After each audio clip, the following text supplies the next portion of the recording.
Welcome to సెరెండా TV. ముందుగా headlines చూద్దాం. హైడ్రాపై ముఖ్యమంత్రి రేవంత్ కీలక వ్యాఖ్యలు. ఎన్ని విమర్శలు వచ్చినా కూల్చివేతలు ఆపేదిలేనదన్న సీఎం.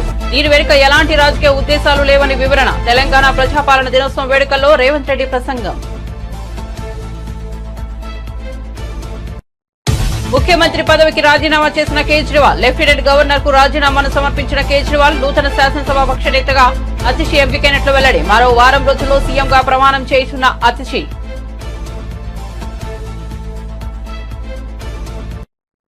తిరుమలలో అపచారమంటూ ఓ వీడియో వైరల్. అది తన కొడుకు పుట్టినరోజు వేడుకలను వెల్లడించిన మంత్రి. అది విజయవాడలో తీసిన వీడియో అని స్పష్టీకరణ.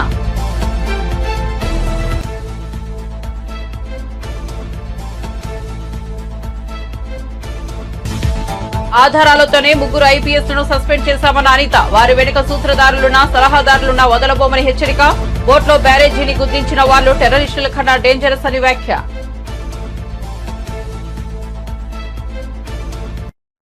పది రోజుల్లోనే విజయవాడలో సాధారణ పరిస్థితి తీసుకొచ్చారన్న రామ్మోహన్ నాయుడు. చంద్రబాబు సీఎం కావడం ఏపీ ప్రజల అదృష్టమని వ్యాఖ్య.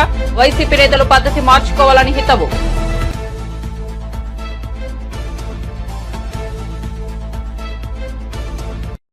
నీలిబియా తప్పుడు రాతలు రాస్తోందన్న సుజాత. తప్పు చేసిన వారు ఎంతటి వ్యక్తులైనా చర్యలు తీసుకుంటామని హెచ్చరిక. వైసీపీ 11 సీట్లకు పడిపోయేసరికి జగన్ మైండ్ బ్లాక్ అయిందని ఎద్దేవా.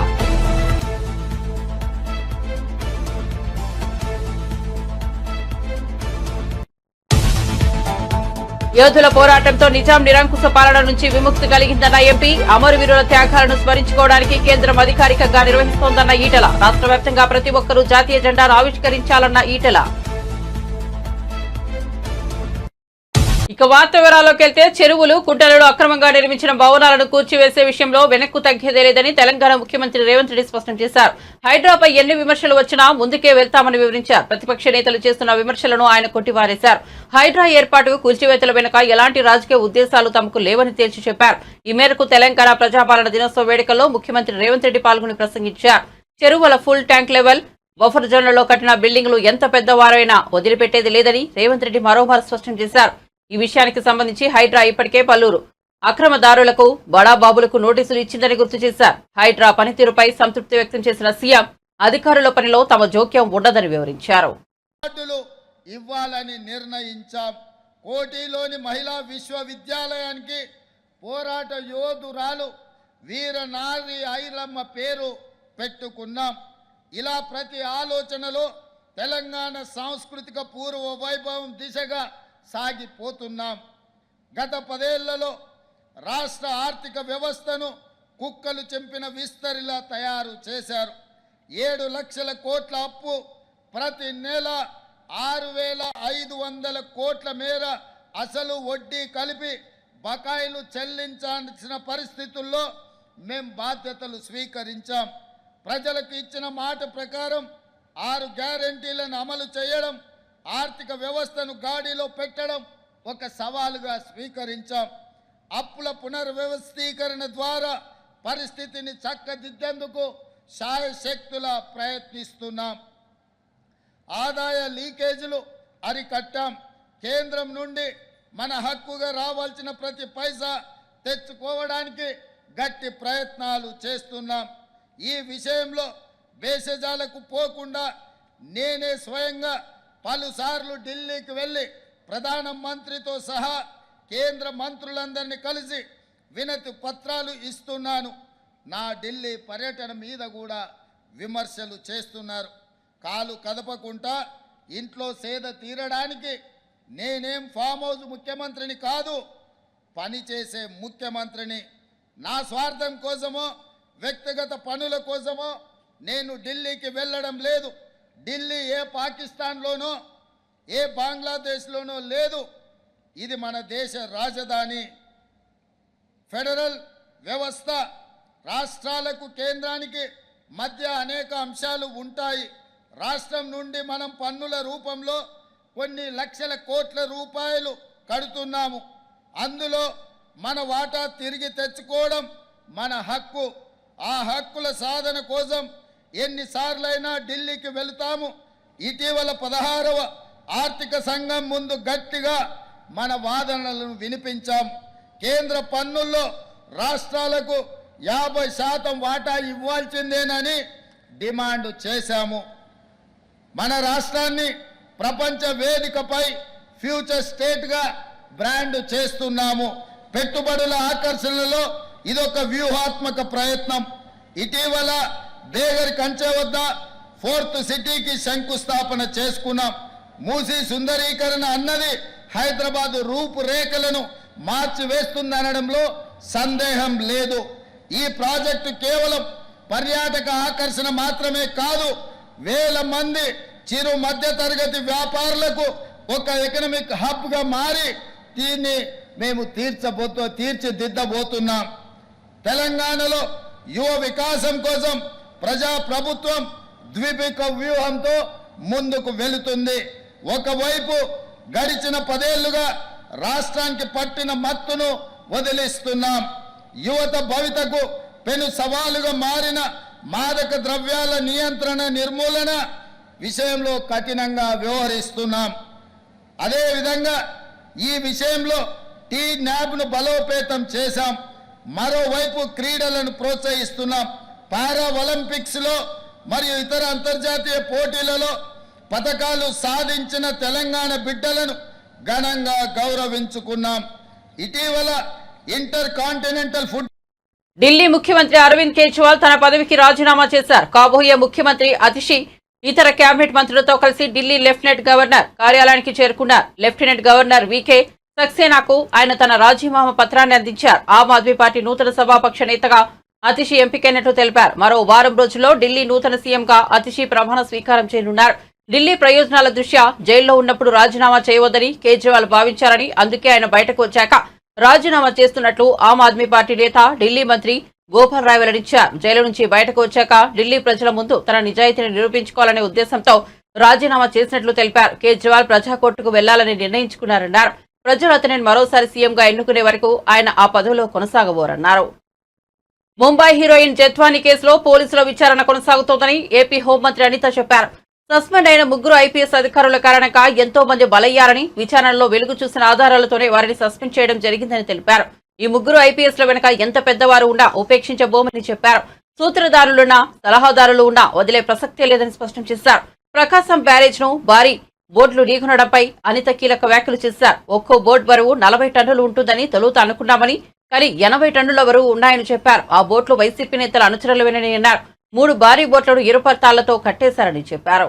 బ్యారేజ్ని డ్యామేజ్ చేయాలను అన్న కాన్సెప్ట్ మీద వాళ్ళు పంపించడం చూస్తూ ఉంటే వీళ్ళని క్రిమినల్స్ అనుకోవాలా, నెటోరియస్ క్రిమినల్స్ అనుకోవాలో నాకు అర్థం కావట్లేదు. ఎందుకంటే ఎంతకు మించి పెద్ద పదం ఉండదేమో, నాకు తెలియదేమో మేబీ అంతకు మించి పెద్ద పదం. ఎందుకంటే చాలామంది టెర్రరిస్టులని, ఉగ్రవాదులు అలాంటి వాళ్ళని చాలామందిని చూస్తుంటాం. కానీ వీళ్ళు కేవలం పగబట్టి ఆంధ్రప్రదేశ్ ప్రజలకు ఏ రకంగా ఇబ్బంది కలగాలి, వాళ్ళ జీవితాలతో ఆడుకోవాలన్న ఉద్దేశంతో 14.4 లక్షల క్యూసెక్స్ ఉన్న వాటర్ లెవెల్లోనే ఆ పడవలు అలా వదిలారంటే అది కూడా ఏంటంటే అన్ఎక్స్పెక్టెడ్గా జరిగింది అనుకోవడానికి కూడా లేదు. అది 3 పడవలకి కూడా యజమాని ఒకడే. ఆ ఒకటికి సంబంధించిన యజమాని 3 పడవలు లింకులు కట్టుకొని మరీ తీసుకొచ్చి వదిలేరంటే వీళ్ళ తాలూకా నైజం ఎలా ఉంటుందో ఒకసారి అందరూ కూడా ఆలోచన చేసుకోవాలి. ఈరోజు అందులోని కూడా వాళ్ళు ఆ పడవల్లోనే ఇసుకని యథేచ్ఛగా డ్రెజింగ్ చేసుకొని, ఇందాకే చెప్పారు గ్రీన్ ట్రిబ్యునల్ ప్రకారం ఎట్టి పరిస్థితుల్లో నదుల్లోని విత్ మెన్న తీయాలి తప్పించి ఒక మిషన్స్ ఉపయోగించే పరిస్థితి ఉండకూడదు. అందులో దగ్గర 10 లారీలు పట్టేటంత ఇసుకని తీసుకొచ్చుకోవచ్చు. అంటే వాళ్ళు ఏ రకంగా లాస్ట్ అంతా మాఫియాలు చేశారు. వాళ్ళ మాఫియాలకి అడ్డుగా ఈరోజు గవర్నమెంట్ ఎన్డీఏ గవర్నమెంట్ ఉంది కాబట్టి ఏదో రకంగా గవర్నమెంట్ని డ్యామేజ్ చేయాలనే ఉద్దేశంతో ఆ వరదల టైంలోనూ కూడా తీసుకొచ్చి బ్యారేజ్ని డ్యామేజ్ చేయడానికి ఎంతమంది ప్రాణాలు గాలిలో కలిసిపోయినా పర్వాలేదు, మేము తిరిగి అధికారంలోకి రావాలనే ఆకాంక్షతో వాళ్ళు చేసిన పనికి నిజంగా ప్రజలు ఎలాంటి బుద్ధి చెప్పాలో ప్రజలు నిర్ణయించుకోవాల్సిన అవసరం ఉంది. ఈరోజు నిజంగా చంద్రబాబు నాయుడు గారు కానీ, అందరూ కూడా ఇక్కడ ఉన్న మంత్రి గారు కానీ, అధికారులందరూ కూడా ఈరోజు పగలనక రాత్రనక కష్టపడి ముందు ఆ పడవలను కూడా అక్కడ నుంచి తీసే కార్యక్రమాన్ని కూడా శ్రీకారం చుడుతున్నారు. ఏదేమైనా అన్ని రకాలుగా సహాయ సహకారాలు గవర్నమెంట్ నుంచి తీసే ఉన్న మనుషులకి అందరికీ కూడా ఎక్కడైతే పనిచేస్తున్నారో వాళ్ళందరికీ కూడా టెక్నీషియన్స్ అందరికీ కూడా ఉంటుంది. యాజ్ ఎర్లీ యాజ్ పాసిబుల్ అది తీస్తాం. ఎవరైతే ఇలాంటివి పరిస్థితులకి ముందుకెళ్ళి ప్రజలు ఇబ్బంది పెట్టాలని చూస్తారో మాత్రం వాళ్ళ మీద మాత్రం కఠిన చర్యలు తీసుకుంటారు. లేదండి, ఆల్రెడీ విచారణ చాలా వేగవంతంగా జరుగుతుంది. చాలా ఇన్డెప్త్కి వెళ్తున్న విచారణలో కూడా. ఎందుకంటే అసలు చాలామంది నాకు చెప్పడం మర్చిపోయాను. మొన్న నేను ఎక్కడో ఒక యూట్యూబ్లోనే ఎక్కడో చూశాను. ఎవరో ఒక అతను చాలా టెక్నికల్గా మాట్లాడుతున్నానని చెప్పి మాట్లాడుతున్నాడు అనమాట. ఏ వాటర్ వస్తే కొట్టుకురావా, ఏ వాటర్ వస్తే 200 బోట్లు అక్కడ కట్టించున్నాయండి, ఈ 3 బోట్లు ఎందుకు కొట్టుకురావాలి? పోనీ 3 బోట్లు ఏమైనా లైట్ వెయిట్ ఇవేమైనా అంత బరువున్నవి కొట్టుకొని వస్తున్నాయంటే అక్కడ లంగర్ వేస్తున్నా లేకపోతే తాడులు పెట్టి కట్టినా ఎందుకు ఊడిపోతాయి అవి? అంటే వీళ్ళు ఇంటెన్షనల్గా చేసి మళ్ళీ తిరిగి మా మీద ఏదో బురద చల్లాలని చెప్పి ఏదో ఎనలిస్టులు అని చెప్పి కూర్చొని టీవీల మీద కూర్చొని మాట్లాడడం కాదండి. నేనేమంటానంటే అందరూ కూడా ఆలోచన చేసుకోండి. ఆ రోజు నిజంగా ఎన్డీఏ గవర్నమెంట్లో ఉన్న మేము కానీ ఆంధ్రప్రదేశ్ ప్రజలు కానీ ఈ చుట్టుపక్కల విజయవాడ ప్రాంత ప్రజలు ఏదో పుణ్యం చేసుకున్నారు కాబట్టి ఆగింది అది. లేకపోతే 11.4 లక్షల క్యూసెక్స్ వాటర్లో ఫ్లోటింగ్లో వచ్చిన తర్వాత ఆ బ్యారేజ్కి ఏదైనా అయితే కౌంటర్ వెయిట్ ఎంతెంత ఉంటాయండి? కౌంటర్ వెయిట్లు డ్యామేజ్ అయినాయి అంటే అసలు ఏదైనా ప్రమాదం జరుగుంటే ఒక్కసారి ఊహించుకోవడానికి చాలా కష్టంగా ఉంది. ఆ యాంగిల్ ఒక్కొక్కటి 17 టన్నులు కౌంటర్ వెయిట్, 17 టన్నులు కౌంటర్ వెయిట్ ఇబ్బంది డ్యామేజ్ అయింది. అటువంటి పరిస్థితుల్లోని ఏదైనా జరుగుంటే పరిస్థితి ఏంటి? మీరు పార్టీ ఏతరులు చాలామంది మాట్లాడచ్చు, మీరు జగన్ అంటే అభిమానం ఉండొచ్చు, కానీ ఎంతమంది ప్రాణాలు గాల్లో కలిపేయడానికి రెడీ అయ్యారు? ఆ యాంగిల్లో ఆలోచించండి. అంతే తప్పించి ఏదో మా మీద బురద చల్లాలి, మేమేదో పొలిటికలైజ్ చేద్దాం అనుకుంటే మాకేంటి లాభం ఇందులో? చాలా క్లియర్గా కరెక్ట్గా కళ్ళకి కనిపించే విషయమే మేము మాట్లాడుతున్నాం. ఈరోజు దాని గురించి కూడా ప్రజలందరూ కూడా ఎనలిస్టులు అందరూ కూడా ఆలోచన చేసుకోవాలని మాత్రం మనస్ఫూర్తిగా కోరుకుంటున్నాం.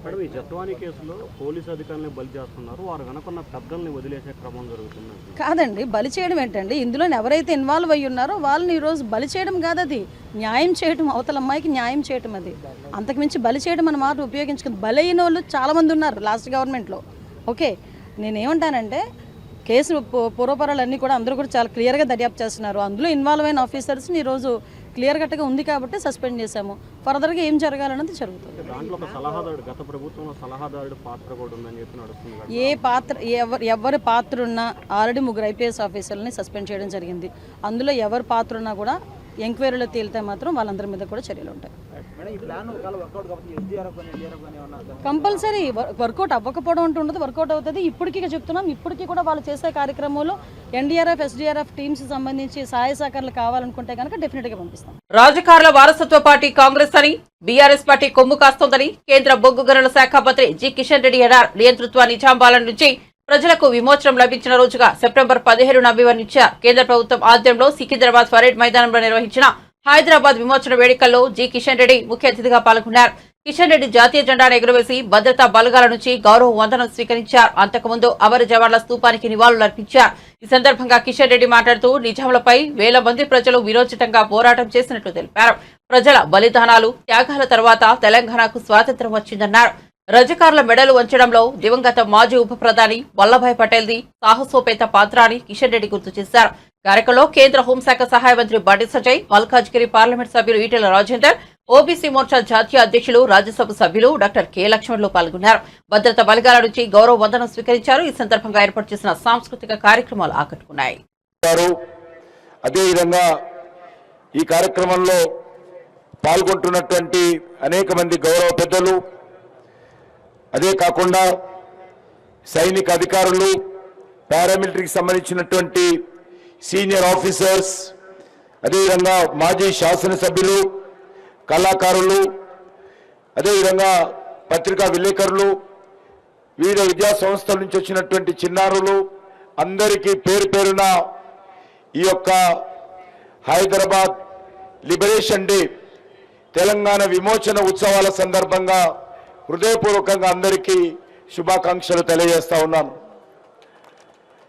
స్వాతంత్రానికి పూర్వం నిజాం పాలనలో ఉన్నటువంటి మన తెలంగాణ ప్రాంతానికి స్వాతంత్రం ఎప్పుడొచ్చిందని ఈ తరానికి చెందినటువంటి ఏ వ్యక్తిని అడిగినా కూడా మరి వచ్చే సమాధానము 15th August 1947 అంటారు. అది వాస్తవం కాదన్న విషయము వారికి తెలియదు. దేశానికి స్వాతంత్రం వచ్చిన 13 నెలల తర్వాత 1948 సెప్టెంబర్ 17కు నేటి తెలంగాణ ప్రాంతమైనటువంటి నాటి హైదరాబాద్ సంస్థానం నిజాం రాజ్యంలో మరి ఆలస్యంగా స్వాతంత్రం వచ్చింది. ఇక్కడ 3 రంగుల జెండా ఎగిరింది. ఇక్కడ స్వేచ్ఛా స్వాతంత్రాలు పీల్చుకున్నారనే విషయము చాలా మందికి తెలియదు. ఇది వారి తప్పు కాదు.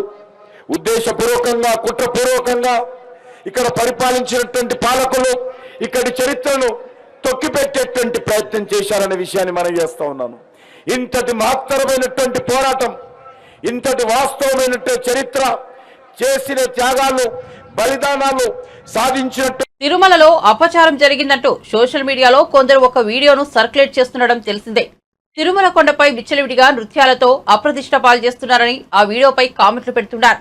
అయితే ఆ వీడియో తిరుమలలో రికార్డింగ్ కాదని, అది విజయవాడలో జరిగిన ఓ బర్త్డే సెలబ్రేషన్ తాలూకు వీడియోని ఏపీ పోలీసులు ఇప్పటికే స్పష్టం చేశారు. ఈ నేపథ్యంలో ఏపీ మంత్రి గుమ్మడి సంధ్యారాణి స్పందించారు. ఈ వీడియో తన ఇంట్లో రికార్డ్ చేసిందని వెల్లడించారు. విజయవాడలో నా ఇంట్లో నా కొడుకు పుట్టినరోజు వేడుకలు జరుపుకుంటే కొందరు తిరుమల పద్మావతి గెస్ట్ హౌస్ అంటూ తప్పుడు ప్రచారం చేస్తున్నారని ఆవేదన వ్యక్తం చేశారు. ఆ 7 కొండల వాడిని పూజించే వ్యక్తిగా ఒక భక్తురాలిగా చెబుతున్నాను. ఈ విధంగా విష ప్రచారం చేసేవారని ఆ దేవుడు క్షమించడం అని స్పష్టం చేశారు. ఈ మేరకు తన సందేశంతో కూడిన వీడియోను మంత్రి గుమ్మడి సంధ్యారాణి విడుదల చేశారు. అందరికీ నమస్కారం.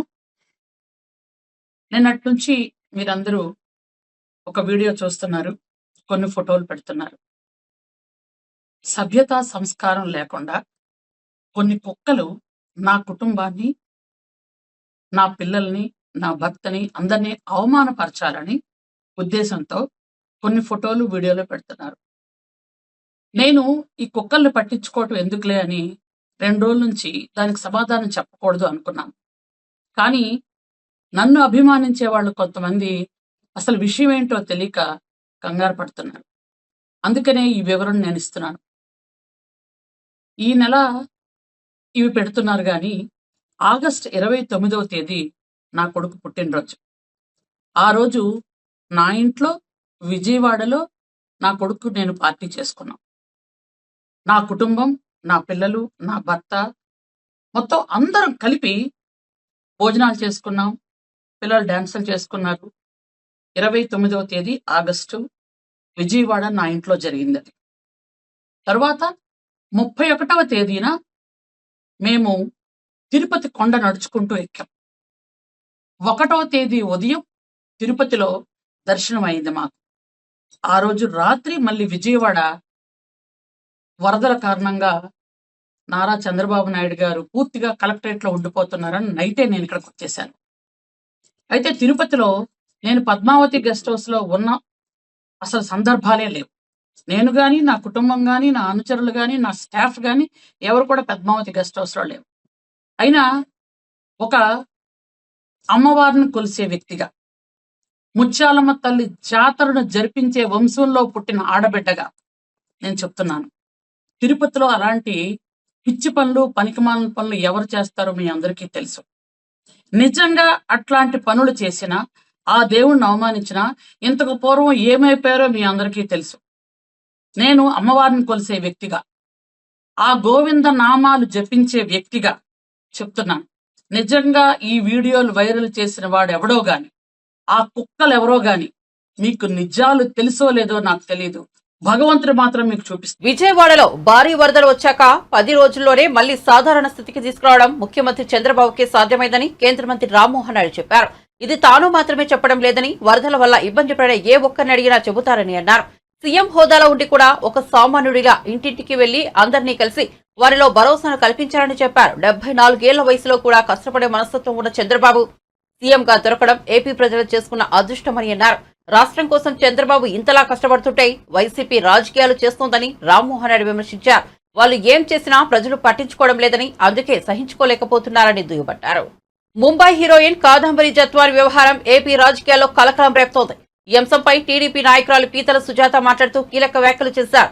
జత్వాని కేసు భయంతో నీలి మీడియా తప్పుడు రాతలు రాస్తోందని విమర్శించారు. జగన్ స్క్రిప్టుతోనే జత్వానిపై కేసులు నమోదు చేశారని అన్నారు. జత్వానిపై పాటు ఆమె తల్లిదండ్రులను వైసీపీ నేతలు హింసించారని చెప్పారు.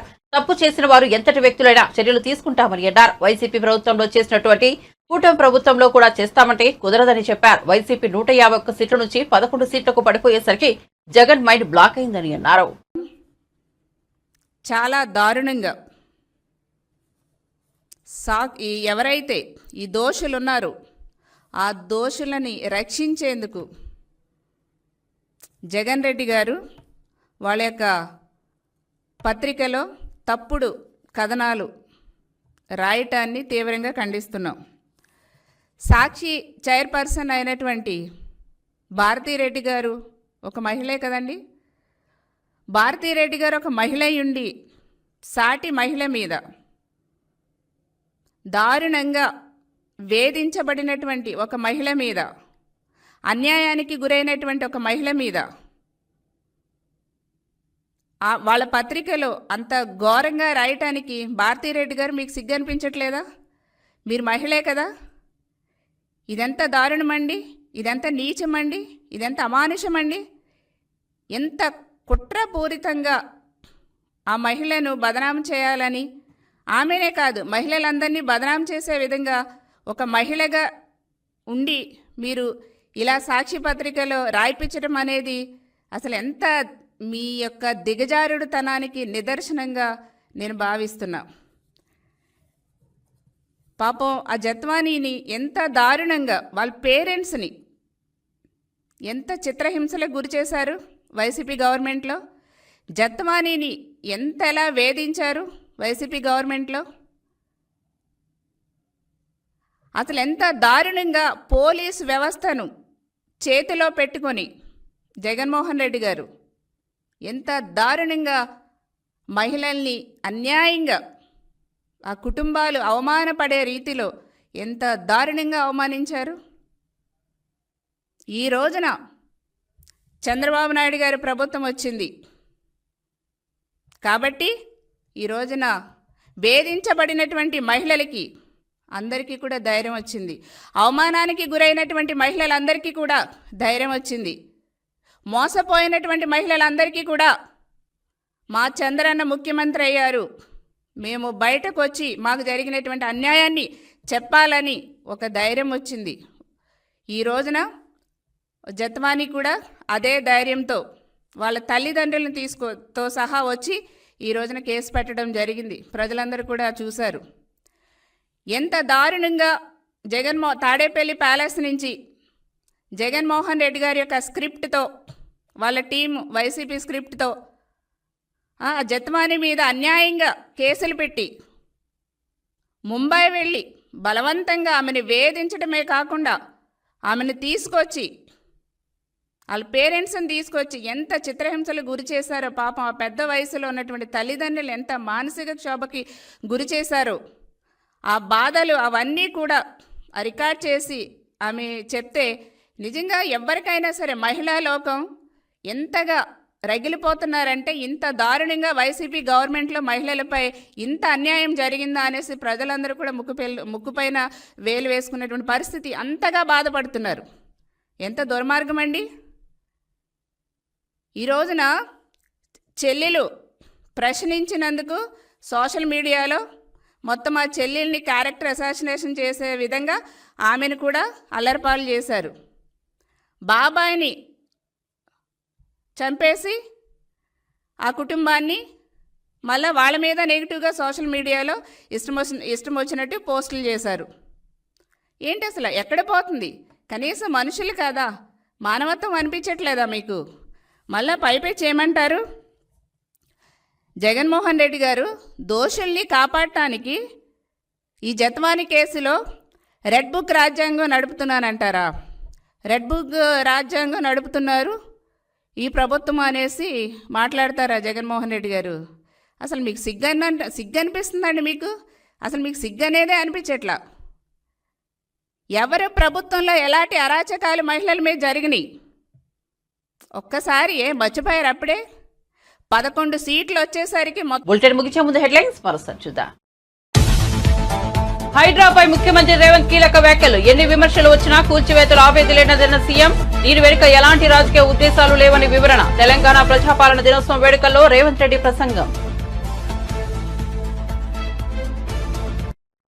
ముఖ్యమంత్రి పదవికి రాజీనామా చేసిన కేజ్రీవాల్. లెఫ్టినెంట్ గవర్నర్ కు రాజీనామాను సమర్పించిన కేజ్రీవాల్ నూతన శాసనసభాపక్ష నేతగా అతిషి ఎంపికైనట్లు వెల్లడి. మరో వారం రోజుల్లో సీఎంగా ప్రమాణం చేస్తున్న అతిషి.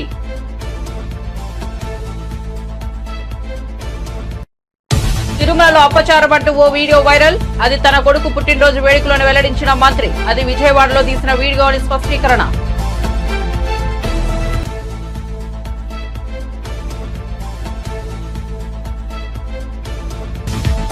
ఆధారాలతోనే 3 ఐపీఎస్లను సస్పెండ్ చేశామన్న అనిత. వారి వెనుక సూత్రధారులున్నా సలహాదారులున్నా వదలబోమని హెచ్చరిక.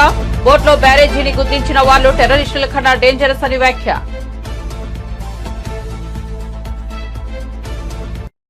10 రోజుల్లోనే విజయవాడలో సాధారణ పరిస్థితి తీసుకొచ్చారన్న రామ్మోహన్ నాయుడు. చంద్రబాబు సీఎం కావడం ఏపీ ప్రజల అదృష్టమని వ్యాఖ్య. వైసీపీ నేతలు పద్ధతి మార్చుకోవాలని హితవు.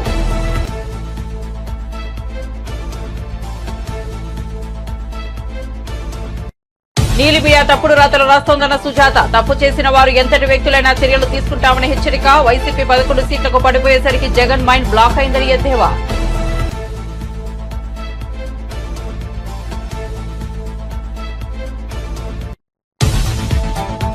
యోధుల పోరాటంతో నిజాం నిరంకుశ పాలన నుంచి విముక్తి కలిగిందన్న ఎంపీ. అమరవీరుల త్యాగాలను స్మరించుకోవడానికి కేంద్రం అధికారికంగా నిర్వహిస్తోందన్న ఈటెల. రాష్ట్ర వ్యాప్తంగా ప్రతి ఒక్కరూ జాతీయ జెండాను ఆవిష్కరించాలన్న ఈటెల.